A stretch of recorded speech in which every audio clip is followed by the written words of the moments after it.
계속해서 93쪽에 강조 삽입권을 읽기. 먼저 억양에 의한 강조를 보겠습니다. 언어에서 억양은 이 강조와 밀접한 관계가 있습니다.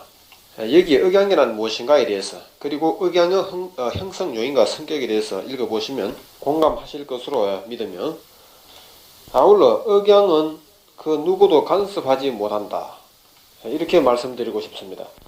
그런데요, 1990년대 초반에 이르기까지 재래영문법의 참고서나 특히 중학교 1학년, 2학년 그 교과서에서 영어의 억양에 대해서 굉장히 중요한 것으로 다루어왔습니다.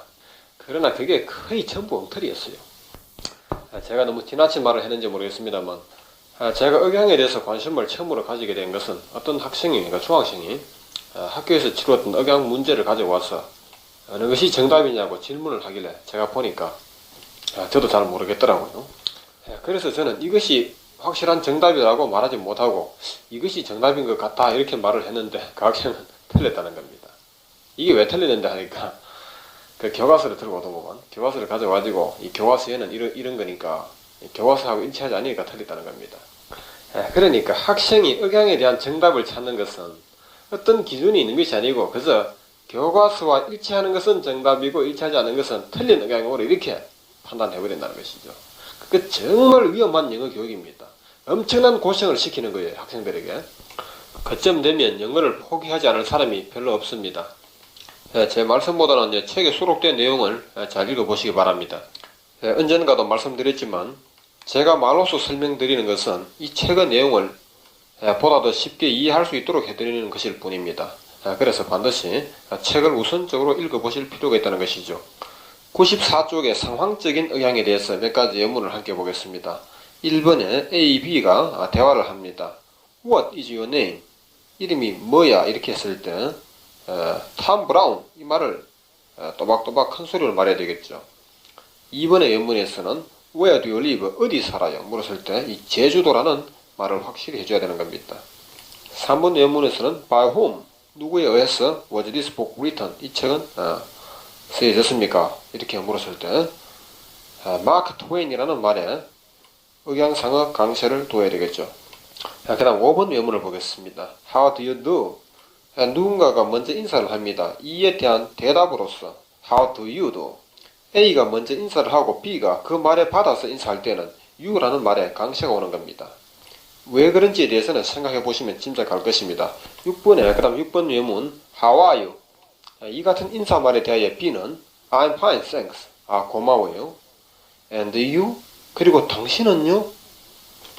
물론 이 말은 And how are you? 라는 말에 간소화된 형태를 하겠습니다.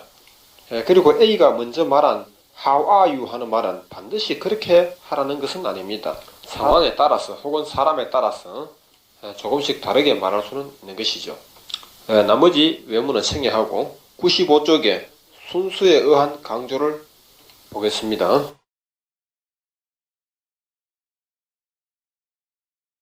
몇 가지 외문이 나와 있는데 잠깐 살펴보도록 하겠습니다. 우리말이든 영어든 중요한 말을 먼저 발설하려고 하는 그런 경향이 있죠. 우리나라에서는 충청도 사람들이 말의 속도가 비교적 느리다는 이 평을 받아왔습니다.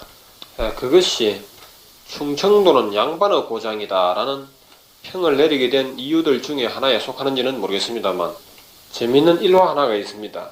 그 옛날에 충청도 그 산간에서 아버지와 아들이 그 나무를 하고 있었다 그러죠. 아버지는 산 아래쪽에서, 아들은 산 위쪽에서 이래 나무를 하고 있었는데 어쩌다가 산 위쪽에서 바위가 굴러 내려가게 됐습니다. 산 아래쪽에는 아버지가 위험하게 됐죠. 그래서 아들은 큰 소리로 외칩니다. 아버지유, 돌 내려가유. 그 말이 끝나기도 전에 돌은 이미 내려가 버렸고 아버지는 부상을 입었다고 해요. 이 같은 이야기는 일부러 꾸며낸 것입니다. 물론 충청도 사람들이 말씨가 느리다는 것을 풍자하기 위해서 꾸며낸 이야기라는 거죠.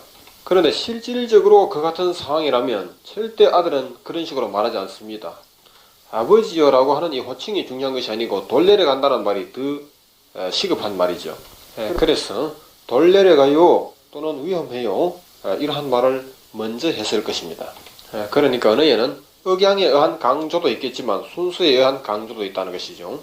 1번原文을 보죠. His name is Tom. 그의 이름은 탐입니다. 화살표. Tom is his name.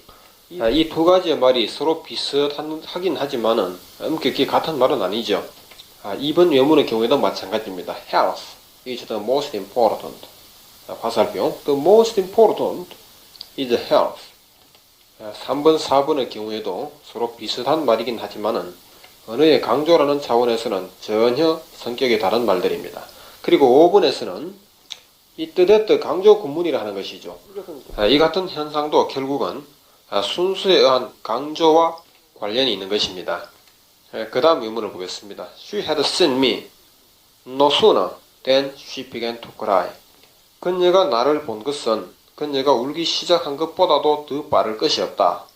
이게 no sooner라는 이 말은 뭐뭐보다 더 빠를 것이 없는 이라는 뜻이 되는 겁니다. 이 말을 강조하기 위해서는 no sooner라는 말이 결국 앞으로 오게 되는 것이죠. 그것이 바로 화살표의原文No sooner had she seen me than she began to cry 이것입니다. 그 다음에 96쪽으로 넘어가죠. 여기 96쪽에는 끊어 읽기 또는 끊어 말하기. 끊어 읽기의 제1원칙이라 한다면 음소, 다시 말해서 음어 최소 단위에서 끊어 읽어줘야 한다고 보는 것이죠. 그 다음에는 단어와 단어 사이에 끊어 읽어야 할 것이고 쉼표나 마침표가 있는 곳에 끊어 읽어야 할 것이며 의미 집단 사이에 끊어 읽어야 한다는 것입니다. 그렇게 끊어주는 시간적인 간격은 얼마만큼 되어야 할 것인가에 대해서는 그 말할 수도 없고 정할 수도 없는 것이겠죠. 재래형 문법에서는 끊어 읽기에 대한 그 문제가 가끔 출제되는 걸 보았습니다만은 요즘은 그런 게 없더라마는 문제가 자체가 논리성이 없는 겁니다. 다음 중에서 끊어 읽기가 바르게 된 것은 이 같은 문제가 나왔을 때 그 정답의 기준을 어디에 두는 것입니까? 그 다음 97쪽을 보지요.